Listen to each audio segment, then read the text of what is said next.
Good afternoon, everyone. Shivani Sharma, your English teacher, once again in front of you with my new video, and the video is on voice. Voice को हम active passive बोलते हैं, और आपने direct indirect narration की video देखी होगी. जब मैं डायरेक्ट इनडायरेक्ट पढ़ाऊंगी तो एक्टिव पैसिव को मेंशन करूंगी, जब मैं एक्टिव पैसिव पढ़ाऊंगी तो डायरेक्ट इनडायरेक्ट को मेंशन करूंगी, क्योंकि मुझे पता है कि कुछ बच्चे या स्टूडेंट जो है ये वाली कंफ्यूजन में रहते हैं कि कौन से रूल्स कहाँ लगने हैं. जब आप इंडिविजुअली कर लेते हैं तो वो कर पाते हैं, जब आप इकट्ठे यूज करते हैं तो नहीं कर पाते. लेकिन आज मैं फिर क्या करवाऊंगी, active passive. Active passive direct indirect कुछ भी करना हो, बेसिक्स अपने क्लियर रखने हैं, ग्रामर की जो आपकी फंडामेंटल्स है उनको आपने क्लियर रखना है. डायरेक्ट इनडायरेक्ट में मैंने क्या बताया था कि हर प्रेजेंट जो है वो पास्ट में चेंज हो जाता है, लेकिन एक्टिव पैसिव में क्या होता है, उसमें थर्ड फॉर्म का यूज होता है जिसको हम पास्ट पार्टिसिपल भी बोलते हैं. अगर आपने ग्रामर की बेसिक्स ऑफ ग्रामर की हुई है तो आपने subject object, subject predicate, noun verb, present past ये सब आप कर चुके हो, ठीक है. लेकिन अगर हम इसकी बात करें एक्टिव पैसिव की, तो एक्टिव किसको कहते हैं, right? What is the difference between active and passive? एक वर्बल मीनिंग तो आपको पता ही है, active means active, passive means passive. Active means जो आपके सामने है, पैसिव मीन्स कई बार जो विच इज हिडन, राइट? तो सपोज अगर मैं कहूं कि ओके, आपको सब्जेक्ट और ऑब्जेक्ट में डिफरेंस पता है कि सब्जेक्ट क्या है, ऑब्जेक्ट क्या है. फॉर एग्जाम्पल अगर मैं कहूं कि एक मैं थोड़ा सा रब कर लेती हूँ इसको.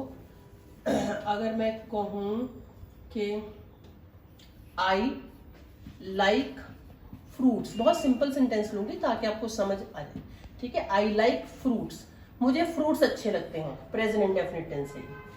आई लाइक फ्रूट्स, आई क्या है, वर्ब है, फ्रूट्स क्या है, ऑब्जेक्ट है, राइट? और आई क्या है, सब्जेक्ट है. तो जो सेंटेंस में आपके एम्फसिस है वो किसके ऊपर है, सब्जेक्ट के ऊपर है.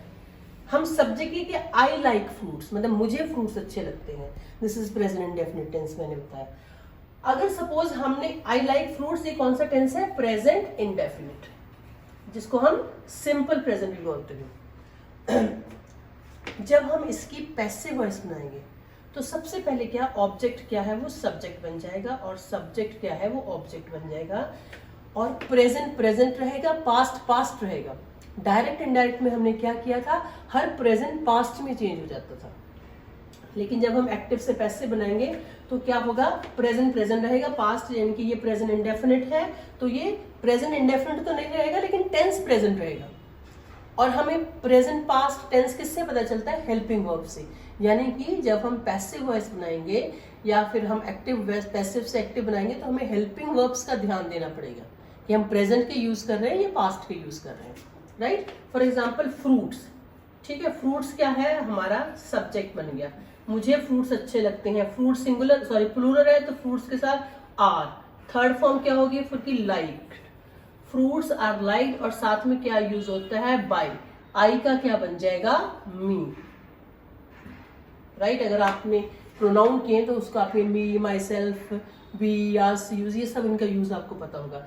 Fruits are liked by me. तो अब हमने जब इसकी पैसिव वॉइस बनाई, एम्फसिस इज ऑन फ्रूट्स, यानी कि जो ऑब्जेक्ट से सब्जेक्ट बनना था, एम्फसिस हमारा उसके ऊपर है.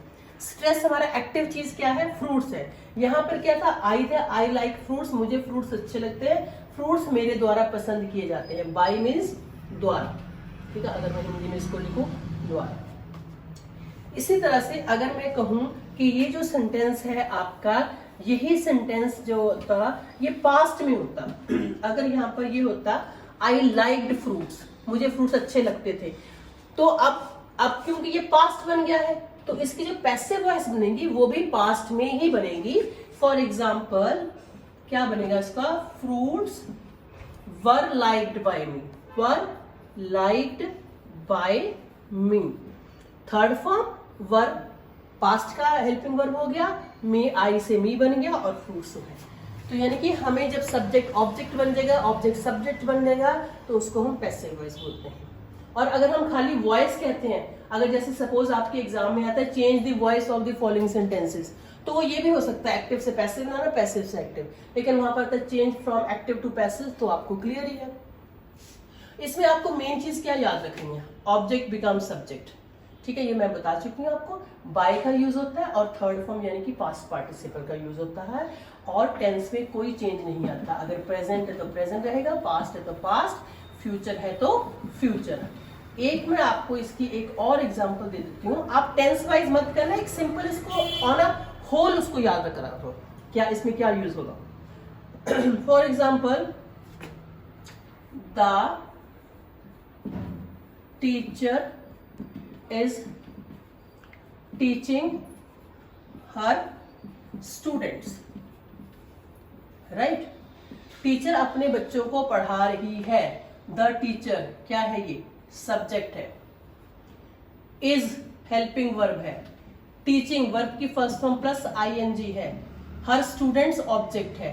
वर्ब की फर्स्ट फॉर्म प्लस आईएनजी, मैंने टेंसेस की वीडियो में आपको क्या बताया था कि ये कोई ना कोई कॉन्टिन्यूज है। कौन सा कॉन्टिन्यूज है, क्योंकि यहाँ पर हेल्पिंग और प्रेजेंट का लगा हुआ था, इसका मतलब ये प्रेजेंट कॉन्टिन्यूज है, ठीक है। The teacher is teaching her students, तो इसका जब हम ये क्या है, एक्टिव वॉइस, क्योंकि एम्फोसिस किसके ऊपर है, सब्जेक्ट के ऊपर है, ठीक है। द सब्जेक्ट वो कुछ कर रहा है, जो काम हो रहा है स्ट्रेस उसके ऊपर नहीं है, काम क्या हो रहा है, टीचिंग हो रही है, एक्शन क्या हो रहा है, टीचिंग हो रही है।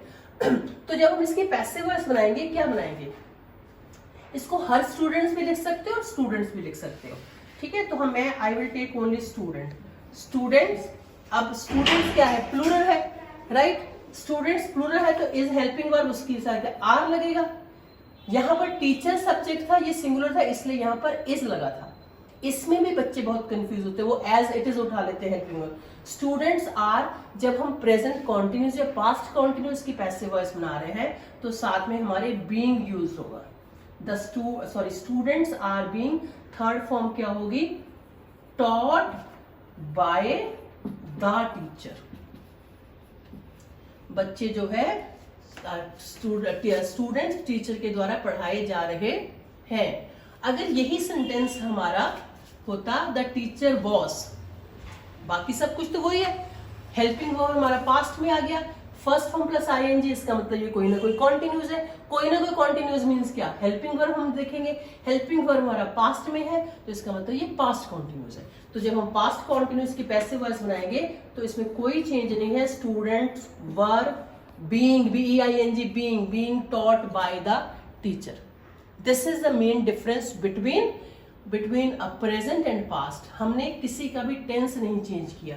अगर हमने जब पैसिव वॉइस बनाई तो हमने उसका हेल्पिंग वर्ब सेम ही रखा, लेकिन यहाँ पर क्या था, इसकी जगह आर बन गया था क्योंकि उसका सब्जेक्ट प्लूरल बन गया था। यहाँ पर द टीचर सब्जेक्ट सिंगुलर था इसलिए इज लगा था। अगर यहाँ पर स्टूडेंट्स प्लूरल बन गया इसलिए आर लग गया है।